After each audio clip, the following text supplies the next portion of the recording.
Finally అయితే మన ఛానల్కి అయితే 1K సబ్స్క్రైబర్స్ అయితే కంప్లీట్ అయిపోయినారు. ఇంకా 1K సబ్స్క్రైబర్స్ కంప్లీట్ అయినారని మాకు దగ్గరలో ఉన్న హనుమాన్ టెంపుల్కి వెళ్ళి అక్కడ దేవుడికి 1K కాస్త 100K అయిపోవాల దేవుడా అని మంచిగా ముక్కొని ఇంకా బేకరీకి వెళ్ళి కొన్ని స్వీట్స్ అయితే తీసుకొని మా అక్క వాళ్ళ రూమ్కి అయితే వెళ్ళినాను. ఇంకా మా అక్క వాళ్ళకి అయితే స్వీట్స్ అయితే ఇచ్చినాను.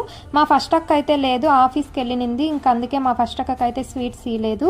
ఇంకా మా అక్క వాళ్ళ రూమ్లో కొంతమందికి ఇంకా మా రూమ్లో అందరికీ అయితే కొన్ని అయితే స్వీట్స్ అయితే ఇచ్చినాను. ఇంకా మన ఛానల్కి 1K సబ్స్క్రైబర్స్ కంప్లీట్ అయిపోయినారు కదా, అందుకే నేనైతే ఒకరికైతే ఒక మంచి గిఫ్ట్ అయితే ఇవ్వాలనుకుంటున్నాను. ఆ గిఫ్ట్ అయితే ఇదే జ్యువెలరీ అయితే ఇస్తాను. అది ఎవరికి ఏమి అని మీరు తెలుసుకోవాలనుకుంటే మన వీడియోస్ అయితే చూస్తూ ఉండండి. ఫర్దర్గా అయితే నేను ఆ వీడియో అయితే అప్లోడ్ చేస్తాను. ఇంక ఈ వీడియో